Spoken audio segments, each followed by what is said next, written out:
Thank you very much. Hello, everybody. Welcome to the latest in our Innovation at Work webinar series. And today we're going to have a little bit of a change, which I think you figured out by now anyway. We thought it would be fun as this is the last session of the summer and we're going to take a very short break before restarting later this month to turn the camera around and instead of me interview one of our faculty, to invite one of my colleagues, Rob Dietl, who has hosted this webinar a few times already over the summer and is also the regular moderator of the Unicorn Industry Association webinar series as well, to invite Rob in to interview me about the experiences that we've been having over the past 6 months and before with how we work and how we're thinking about the future of that. So I'd like very much to introduce you now to Rob Dietl, who will take over, take the reins for the next 30 minutes, and he's in charge. So Rob, over to you. Peter, thank you very much, and welcome everyone. It's wonderful to have such a global audience participating in our program today. And we hope over the next 30 minutes to share some really insightful information about what we've experienced at MIT Sloan Executive Education over the past several months and how we feel that we've been able to really respond to many of the challenges that have been posed by the pandemic. But as Peter suggested, probably the best place to start is going a little bit further back in time and looking at how we've evolved as a workforce, as a team, over the past several years, really helped us prepare for the past several months. So with that in mind, I started at Sloan about 7.5 years ago. And as I reflect back on the time that I've been at Sloan, it really dawned on me that we've been continually evolving in terms of how we work. And I think that really helped us prepare for the past several months. When I started at Sloan, our offices, the executive education offices, were right there on campus. But because a lot of construction and space constraints, we moved temporarily to a corporate office park about a mile or two off of campus. And that really prompted all of us under Peter's leadership as well to really reassess how we worked. And as a team, we came together and introduced some flexible working arrangements that accommodated people in terms of this new office location and the distance that was created between the office and the campus. Some of the things that we did was we really instituted a lot more in terms of video conferencing, remote working policies. We also introduced telepresence robots, which were something to see rolling around the office for the first time. And I think that really kind of started us in laying the foundation of how we learned to adapt to changing work environments and changing work conditions. About 2 years ago, we relocated back to the campus, much closer to campus, and that also presented some changes in how we worked. We went to an open floor plan workspace, which really enabled us to do a number of things. But again, it caused us to re-examine our procedures and update our policies in terms of how we worked together as well as individually. And I think Peter will comment in a little bit later in terms of the gains in productivity that we actually saw throughout this period of time, both with the first move and the second move, and then even more recently with what we've been doing since March. So Peter, I think hopefully that kind of sets the stage for what we've been through in the past several years and how it really did put down the foundation and really helped us in terms of preparation for what we've experienced the past several months. But would you mind just kind of taking us through where we've been and what we've done since March? Sure, thanks, Rob, and thanks for that overview of how we got to the beginning of March as well. Yeah, I think it's one thing that's quite interesting for me reflecting now is there really was a lot of interest, as many people know, in the kinds of things we were doing over the last couple of years with flexible and agile working, and when we moved into our newest space and that thing called an office that for many of us is now a bit of a faint memory. We moved into that sort of totally open, flexible space with no assigned seating, which itself was also, I think, regarded as a little bit radical. And so I used to get a lot of people asking me about that experience and why we did it and how we did it, and when there were a lot of pitfalls.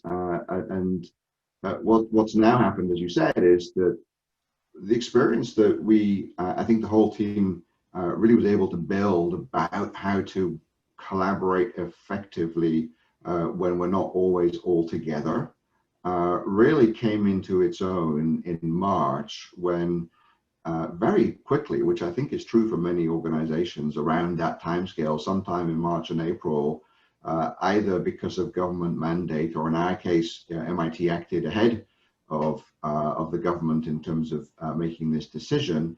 We really had a couple of days notice to shut down our on-site office operations and shift to working virtually.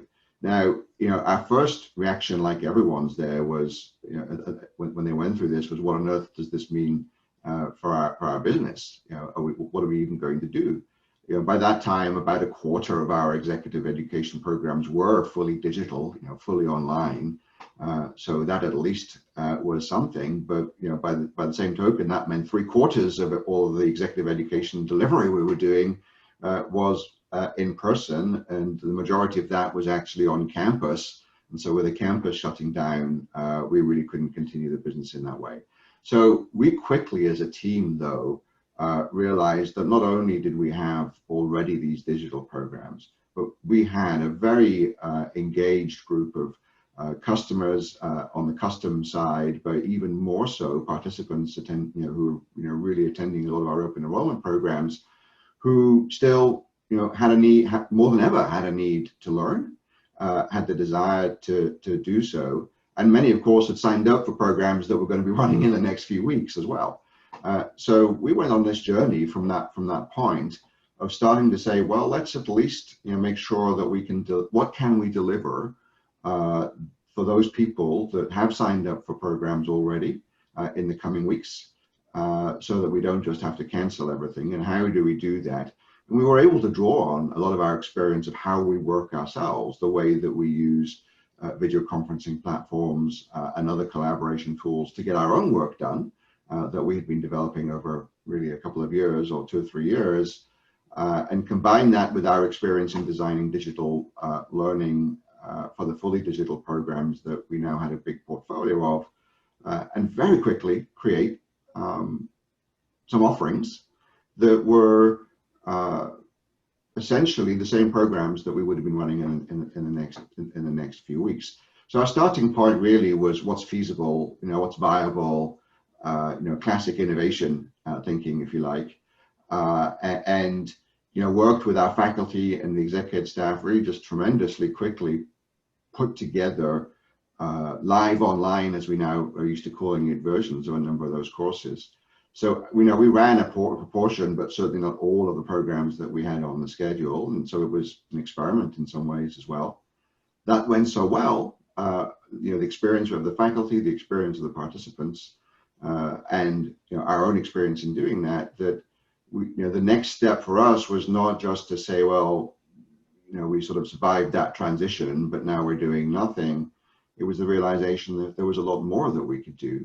And so in the coming months, we've moved to really figuring out how do we deliver everything we possibly can in our open enrollment portfolio in a variety of online formats. So I've been saying that in 2 weeks, we probably did what was going to take 2 or maybe even 20 years in terms of moving into a pure digital virtual format. But we've now got through the summer, and in July, we ran, I think, pretty much everything that we were thinking that we would run before the pandemic hit.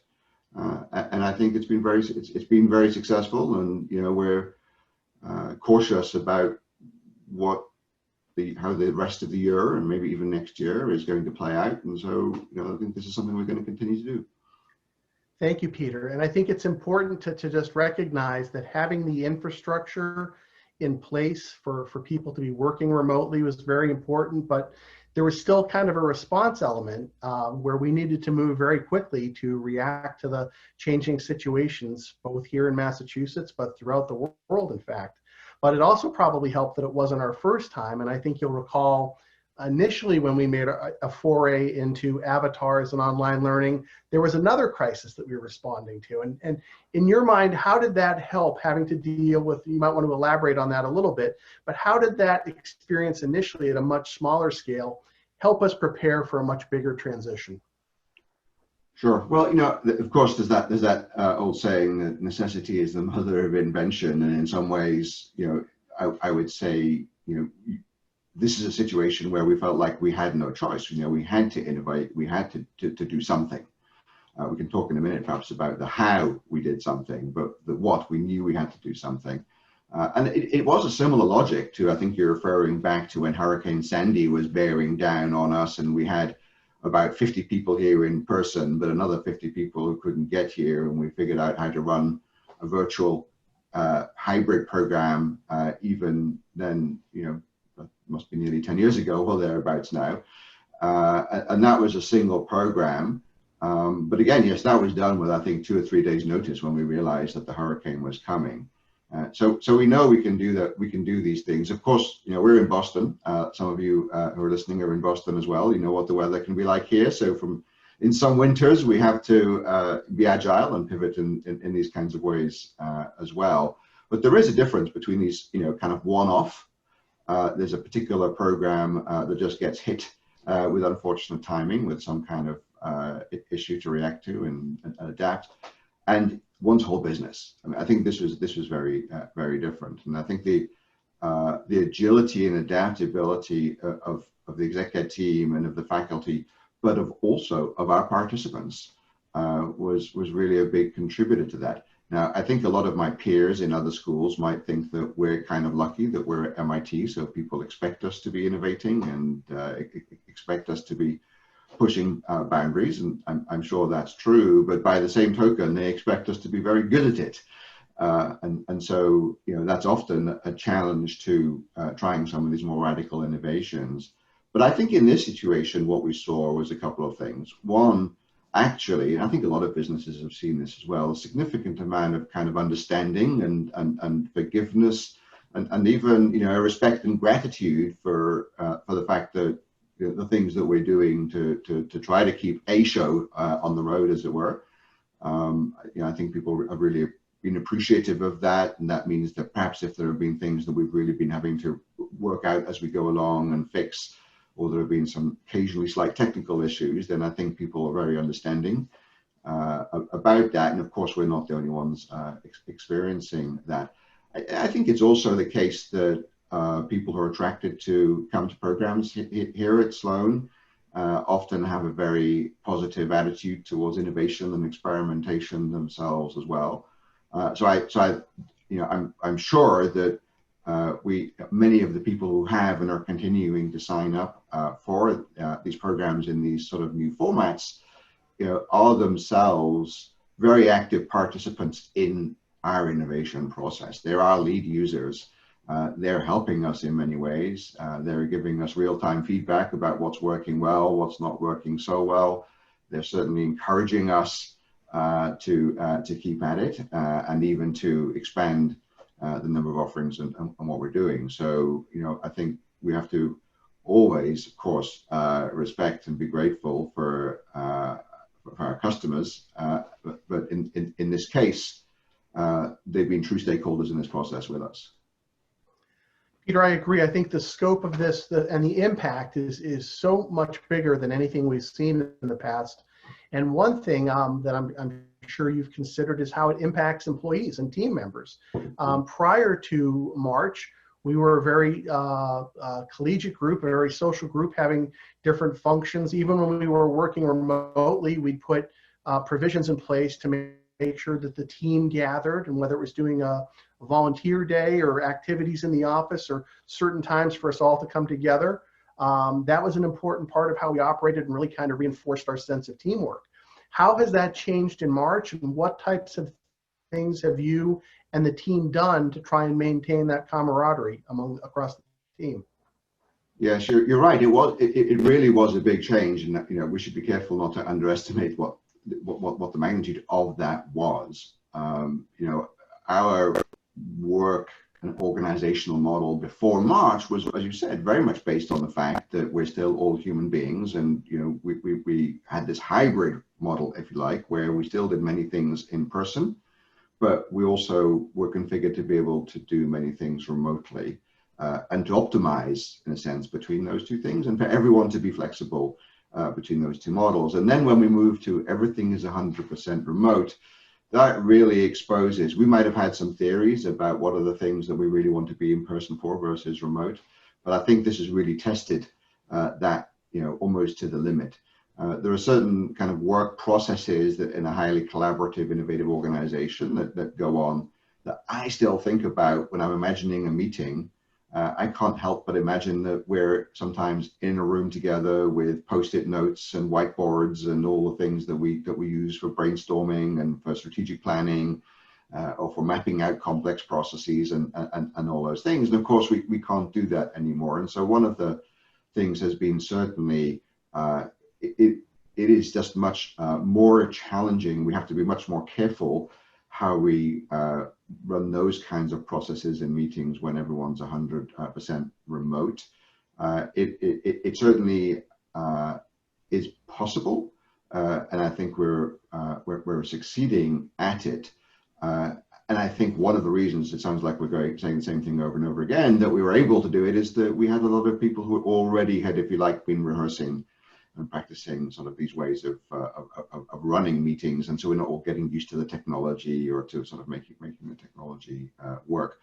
But the fact is, I'm sure I'm right in saying, the whole team can't wait to get back together. It's this is I don't think for us this is a sign that you can just be fully remote forever and not lose something that was really important for us. But there are things that really organically the team has been doing. I think many organizations have been doing this to try to still retain that connective sort of tissue, if you like, and have more informal interactions where other side conversations can still happen.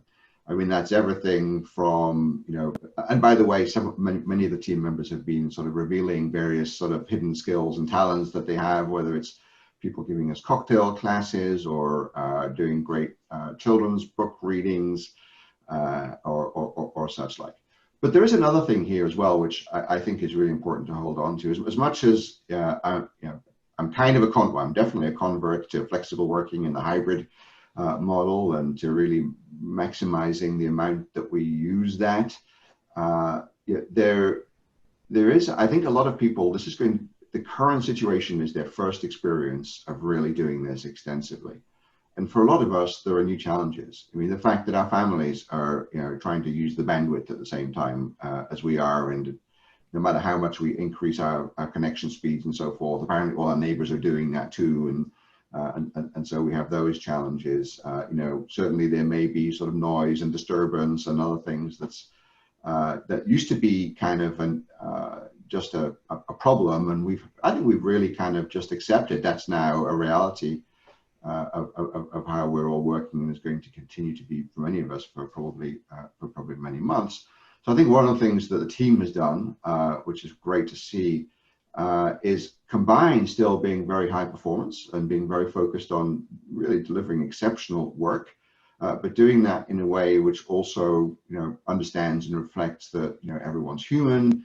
Everyone's got their work context, but we also have our out of work context. And I think that the flexibility is a two-way street, that we're giving it to each other as well, and respecting everyone on the team is respecting what everyone is bringing and what challenges they may be having. But my fear is there are many organizations that perhaps are experiencing some of the challenges of working remotely and attributing that to the fact that it's remote working, where really some of those challenges are more to do with the fact that this is a pandemic, a global pandemic, and what the implications of that are.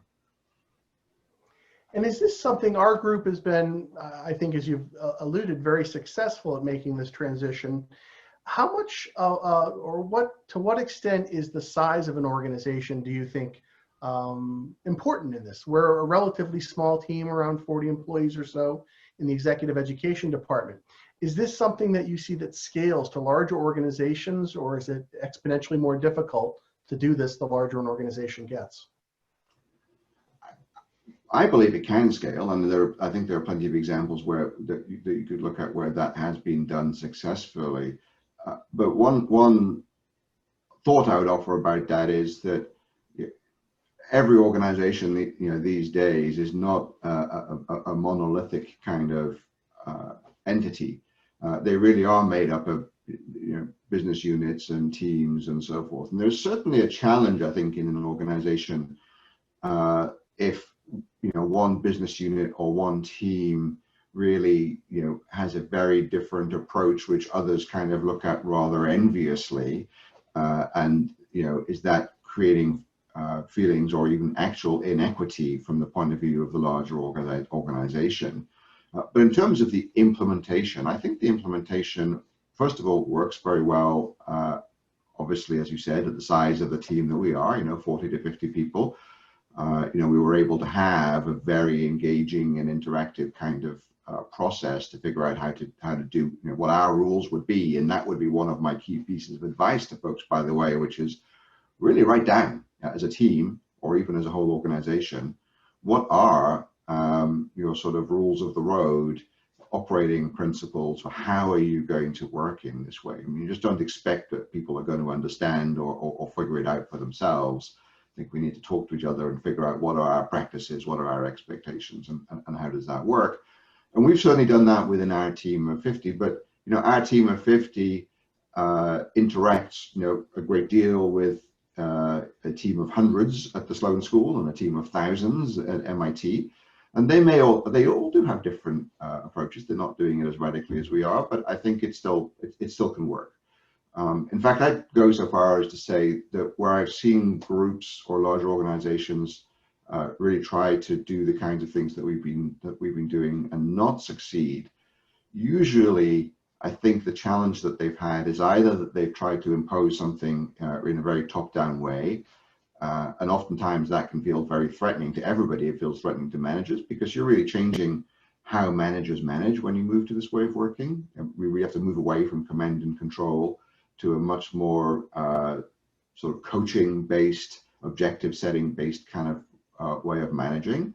And if that's just imposed top-down without sort of any dialogue about why we're doing it and how we're doing it and engaging the managers in the process, I think that's a problem. And I think for all of the employees, when you just try to do it top-down at a large scale, oftentimes what we hear that framed as the motivation is we're saving money on space. And that may well be true. It may well be a benefit of working this way, but I think if it's perceived as being the motivation, we're just trying to save money, as opposed to we're trying to be the best human-centric organization that we can and enable people and empower people to work in the ways that are most effective for them. And so I think that that's a challenge. And even if one is doing this in a more distributed setting, I think there are examples where key people in the organization, particularly leaders in the hierarchy, as it were, with formal positions, but also key influences, have really not bought into the vision. And that can be a real challenge. And I think where I've seen this not work, it's actually been where certain people have really tried to retain some of the aspects or the trappings of the old system. Mm-hmm. So I like saying, for example, it took me quite a number of years of my career to get a corner office, and it took me about 2 weeks to I was going to say lose it, but to give it up willingly, actually, when we moved into this fantastic new space to enable us to work so well together. And I do see we have a number of questions from the audience. I want to thank the audience for submitting these thoughtful questions. We probably have time for a few of them. Are you seeing any atrophy in individual performance, relationships, or collective output from this new way of working? From the new way of working, definitely not. One of the things that was a surprise for us, I think, everyone said that we'd lose productivity, we'd lose innovation capacity, we'd lose collaboration capacity, but we might still decide it was worth it, in terms of quality of life and so forth. But actually, prior to COVID and this crisis, our agility, our productivity, our speed of innovation all went up when we made this change, and that was a surprise. And we have some hypotheses for why that might be the case, and some of it certainly has to do with practical matters. Like, it turns out people were spending a lot of time commuting, turning up stressed or late, and that really affecting their working. And by and large, people have sort of given some of that time to their family, but they also share some of it with the organization. But more importantly, I think it's because it really is what I was talking about earlier. It's this move of mindset to a collaborative way of working, where we understand that everybody is a professional and everyone feels respected and empowered to make the best contribution they can to the success of the organization. And that's been a huge boost. I think I hear people still talking about that. Now, when we move into the COVID period, what are the things I think we are seeing some issues that we all need to keep an eye on. At one end of the spectrum, it's people, as I was mentioning, that may be having to deal with many challenges of their family life. Their children may be learning at home at the moment. They're running homes and multiple businesses all together. At the other end of the spectrum, of course, there are people who may be living on their own, and there's a concern about isolation. I think for them, and so I think as for all of us in the organization, particularly if you're in positions of leadership, but actually what I've seen is everybody in the organization is taking ownership of this. I think recognizing that there are those risks and talking about them actually helps a lot to avoid those risks actually turning into a reality. Great. So we have just a few minutes left. One last question. When we go back, does it look the same as it did before? Or if not, how will it look differently? Yeah, I think this is going to vary a lot for different organizations. Part of it, and as I mentioned before, I have got this concern that a lot of organizations, were forced into 100% remote working, didn't have the opportunity, given how that, unfolded, to put in place ways of doing that, which makes it into a very sort of positive experience with all the benefits that we've been experiencing. And so they will really potentially try to get back, 100% to the old way of working as quickly as they can. And, I think that will be unfortunate for employees and for work. And also, of course, there may be some public health implications of that as well. I think for an organization like ours, there's a part that we will definitely go back to. There's no question that we want to be able to spend time, together, to start with, and obviously sort of making sure it's safe and socially distant. And it may well be for us that we therefore don't really do very much together until this pandemic is well and truly over. And so in the longer run, yes, we'll come back together. I think that we will see an even greater uptake of people doing more work remotely. And I'm sure from the experience that we've been having, we've been hearing from a lot of people around the world how this tragedy has had one silver lining for them, that they've been able to really fully engage with our programs because we're now offering them them all 100% online. So I think as much as we also want to get back to campus, and I know many people out there really want to come back to campus to our programs as well, and we're all looking forward to being able to do that. I think we've now got an awfully large number of new people out there that are going to want to continue to engage with us in these new live online formats. Maybe you heard it here first, although I suspect people already know it. I'm positive we're going to continue. And so our business will be permanently changed as a result of that. And I think that's clearly true for many other businesses, that we've discovered new customers, we've discovered new ways of working, we've discovered new ways of serving our customers. And why would we suddenly forget all that and all those people and all those ways of providing value, even when one day, hopefully not too far into the future, this particular crisis is over. Well, thank you, Peter, and thank you for your time today and your insight and sharing your experience, not just from the past several months, but really over the past several years, and how you've led our team through many transitions, and also are very thoughtful looking down the road as to in how we'll do our work in the future as well. Just as important, I'd like to thank all the other people that you see the boxes on the screen. If there's one thing that I've learned over the past several months is teamwork is more important than ever. And we've been very lucky to have a wonderful team here at MIT Executive Education supporting us on these webinars and these programs. So my thanks to the team. Peter, I'm sure you're very appreciative of all the team has done as well. As Peter mentioned, we are taking a short break, but we will be resuming our programming on September 22nd with Dr. Elsbeth Johnson delivering a very informative session on how to really deliver strategic change in your organization. So as we get underway in September, I want to thank everybody for joining us, and we certainly hope to see you back online, not just for this upcoming webinar in September 22nd, but hopefully in some of our open enrollment programs as well. And until then, wishing you all the best health. Thank you. Thank you, Rob. Thank you, everyone.